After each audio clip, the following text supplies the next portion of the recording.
شوفوا خاوتنا واش رانا نشربوا 2023 الميزيريه حنا والله غير وارثينها اب عن جد. كامل اللي راكم تشوفوا فيها من الفوق هذه العبازيز ما فيهاش ادنى شروط الحياه.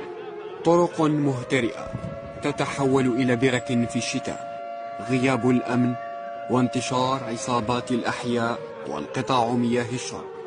حال حي العبازيز ببلديه بوغارا ناهيك عن اخطار اخرى تتربص بصحة الساكنين.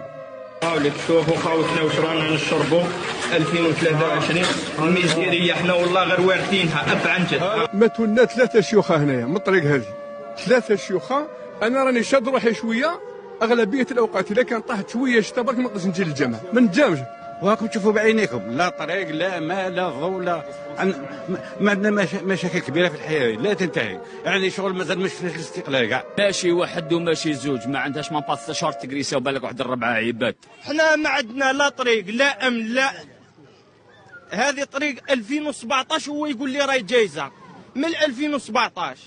تقربنا برئيس بلدية بوغارا للاستفسار حول واقع التنمية بهذا الحي.